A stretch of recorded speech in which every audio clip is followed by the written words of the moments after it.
Right, lads, we're actually going to do a full card breakdown for the Vegas card in the Apex. Now, usually I don't do these just to the simple fact that I like to more put bullet points to what I want to talk about more. I just put down who I think is going to win most of these fights. I kind of just focus on certain fights for the smaller forum videos. But I felt that maybe I should start doing these just because, well, there's no real point in not doing them. So let me just shrink the cam here and we will go into it. So we're obviously going to start the first fight tonight, which is Austin Bashi versus John Yenyas. Look, Austin Bashi obviously lost his debut in the UFC. I knew he'd lose to C-Rod. He was coming in with too much confidence. Everyone knows this. Now, personally, I do think he's going to be able to just out-wrestle John Yenyas. I think he's just going to come in here and shoot, because he's going to be too nervous from his last fight. So Austin Bashi to win Ash. What is Austin Bashi? 2-11. Piss simple. I'm not going to be sitting here as one of these Americans. Yeah, easy money. It's 2-11. It's not rocket science. But we'll move to the next fight of Pierre Rodriguez versus Caitlin Souza. Now, personally, I think Souza takes this one. I just think Pierre, in my honest opinion, Rodriguez here just has too many sort of low IQ moments, too many low moments inside the MMA, inside the octagon, to really be able to make any sort of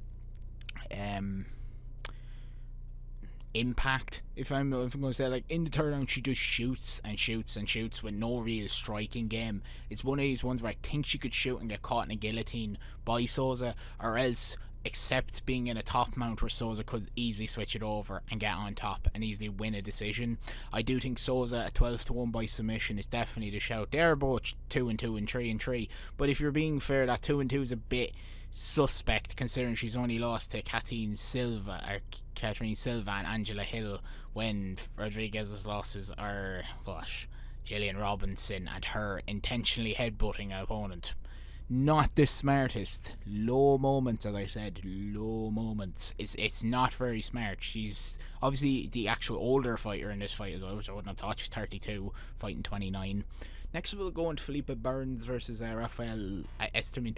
Look, I'm not really going to go too much into this. I don't think Burns is exactly that good. I think that he's lost maybe too many fights. Of course, Josh Van isn't a bad loss, and obviously he only lost to Hazen Ferreira outside of the octagon. But he's had so many cancelled fights that it's probably one of those ones. Jose Johnson is not exactly brilliant. He's 17-10, 1-3 in the UFC. It's nothing special. It's not a high quality win. Rafael Esteem 13-0.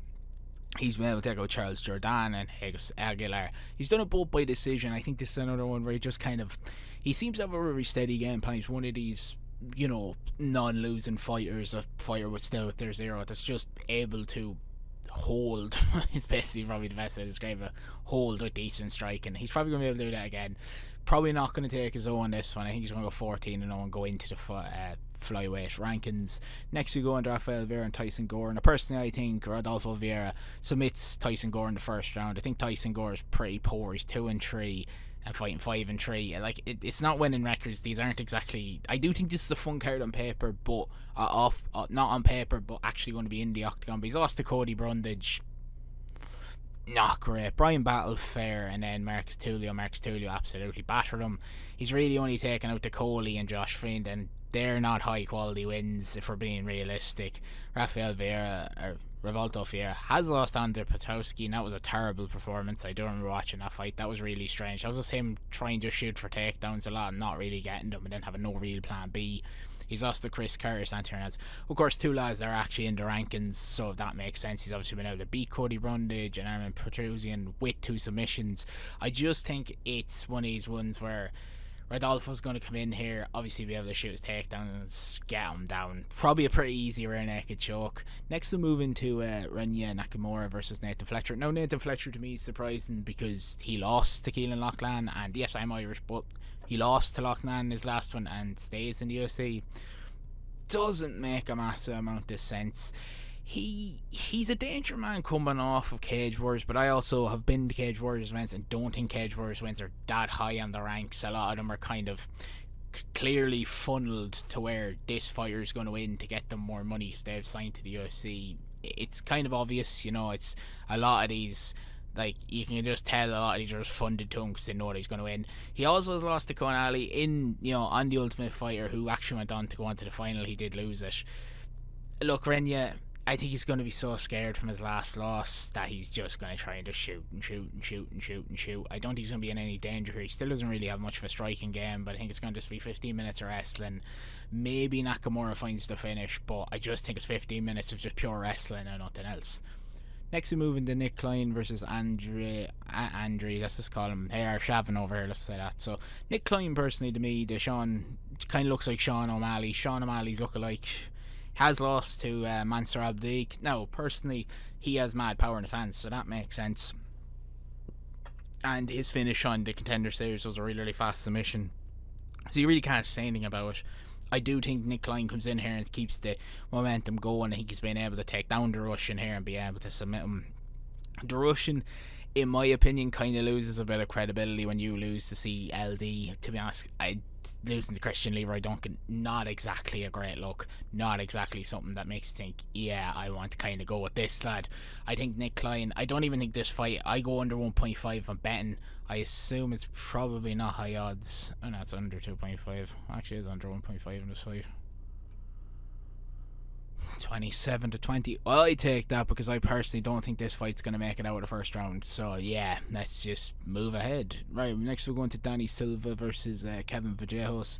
Now, I do think Danny Silva has a few tools to be able to upset this fight. He definitely is the heavier wrestler with okay striking, as he has a few knockouts, obviously, not in the UFC, but he has a few in the regional scene, and yeah, he has decent stuff. He definitely is the way heavier wrestler, but I can't really go against Kevin Vallejos El Chico here at 23 with 11 knockouts. I don't think I see anything different happening here. I think he's probably able to finish him in around 1 or 2. I think Kevin Vallejos keeps on his distance, keeps on his range, being able to throw heavy kicks to the legs and to the head, being able to keep distance, and I think once he's able to do that, he'll find the finish pretty easily, probably by head kick or something along the line, maybe a body kick, but I do think the kick's going to play a massive amount and a big role. Next we go on to Neil Magny, who's actually my lock from the shorter form of this video, and he's fighting Elise Capoeira over here. Now, Capoeira to me has very, very low moments in MMA, just the same. Like his loss to Shitty, he's really only beaten, if we're going to be realistic, over the last few years. Just Zach Scoggins, who came in on 4 months came in on, was it 4 weeks notice? It was 4 weeks notice, and was obviously always going to lose. He lost to Randy Brown. That draw with Rakhvin fucking Rantan Fan Fakhrdinov hasn't aged well. It was one of those ones where I do believe Zaleski could have won it, but he just wrestled too much. He just tried to shoot at nearly every opportunity. Was never going to play right in his favour. Wasn't a very, very smart move. Now, if we move over, I do think Neil Magny's getting very disrespected by the MMA community, the Hayden sensation. He may be 37, 38 once the actual card goes over. But I mean, if you actually look at who he's lost to, since 2020, he's lost to Chiesa. Okay, Chiesa was probably ranked at the time, like, Shakat Romanov by submission, Gilbert Burns by submission. Ian Gary, even though Ian Gary chopped his leg, just didn't finish him for some strange reason. Obviously, that great comeback against Mike Malott. Michael Morales, Karis Pratas. So basically, he's a gatekeeper. But I mean, the man has literally lost to all the killers within the division.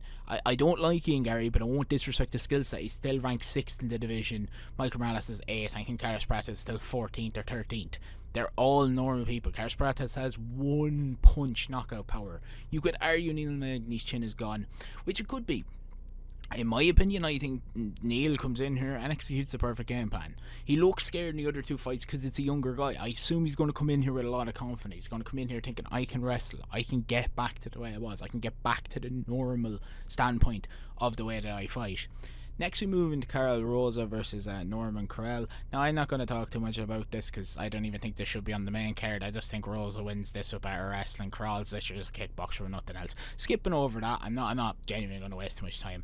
Well, skipping over to that, we go into Elvis Bremer versus Esteban Ribas, or Weehabix, as I like to call him. So, El Gringo over here is coming in 14-2. Now, the Nasser Hassabarat loss has not aged exactly poorly. I don't also think they lost that fight, but whatever. Of course, he has the head kick over Terence McKinney because it's Terence McKinney, and he's beating Daniel Zenhuber at UFC 306, which, To me, I don't get this. Zan Huber gets another spot in a big card. He's back in the Apex. Doesn't make a massive amount of sense. But coming into this fight, I do believe that Gringo finds this pretty easy against Elvis Bremer. Elvis Bremer is a live wire with some weird ones. He is on a 2-fight losing streak to Miktel Orabai and of course Joel Alvarez, but Joel Alvarez is completely different. That's in round 3, so he can clearly stay inside fights for quite a long time. I do think Rubios takes this by decision. I think he's able to hold off the grappling. I do think the kicks and the punches are in Rubios' standings. I think Weetabix is going to be able to keep the distance with the kicks, find the head, find his range, and be able to be okay. Next, moving to Chris Duncan versus Matthias Robetsky. Now, personally, I'm going with Chris Duncan inside this one, because if we're being fair, he's with American Top Team. He really is training with some killer wrestlers. You can see it with the guillotine. Of course, he's taken out Jordan Vachanik, the Epidemic, and Buliakoli. He's only lost Miguel Torres. He's taken out Aaron Olmas and Omar Moraes, and took out Charlie Campbell in a great comeback where he got rocked about 7 times and hit Charlie Campbell straight in the jaw and knocked him out. It was kind of crazy. He's only lost Miguel Torres, and exactly that's fine. Like, Miguel Torres is what's he now at 16-3, a loco, been on a great one. He's really only lost to like the top of the division, as we can see.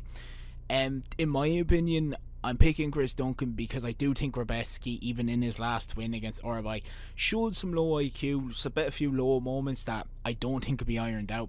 They were both very, very tired, but he was still trying to shoot on Obarar when he probably could have stayed on his feet and won around a lot easier. Maybe a kind of question, made that 29-28 when he probably should have got a 30-27 if we're being realistic. I don't think he's as much a threat on the ground as Duncan. I think the striking's in Duncan's standing as well. We've seen from comebacks from Duncan, it's hard to put him out. I think that Duncan will be able to take the decision here. I will go to 29-28. And now we move into the new main event. This is actually meant to be Albazi leading up to this, but Albazi pulled out. So, look, I had Taira Taira picked in either one of these because, I think we are going to hear I'm a beat, thank you. I think we are going to hear that once this man wins. I don't think we're going to hear anything else because I do believe that Taira Taira is still one of the best in the division. He's only had a split decision loss to Brandon Rival Raw Dog, which is a really, really close fight. For where Paris Fry thought Taira was out of it, then he came in the championship rounds and that was a close fight. I do agree with Brandon winning it, but also at the same time I can agree that Taira Taira, I think Park is clearly very dangerous. He's 10-0, he's finished a lot of people. But is this a jump? 100%. He's rarely fought anyone. Carlos Fernandez, Shan Ross. It's nothing special. He came off the road to the UFC. This is too much of a jump for the young man. I'd say Taira Taira, I don't think this goes past round 3. I think Taira Taira finds a submission within the first 3 rounds. If I was to make a bet for it, I'd probably say... Where the fuck did UFC go? If I was to make a bet for it, I will share one here. Let me see. Taira Taira, if you could get good odds for maybe under 3.5... what's that Taira Taira for this mission? 21-20. That's not bad. I'd actually really look at Taira Taira by submission. I think Taira Taira has no issue in this main event. I think it's an easy submission, easy stuff, and that's just the way to do it. But anyways, if you did enjoy the video, please hit the like button or hit the subscribe button. I'll do more full breakdowns. I usually don't do these because, as you can see, I do skip over some fights. If I don't find massive interest in them or I don't think they should be in their spot, I'm not going to share too much to you. So anyways, if you did enjoy the video, all I've said, and peace.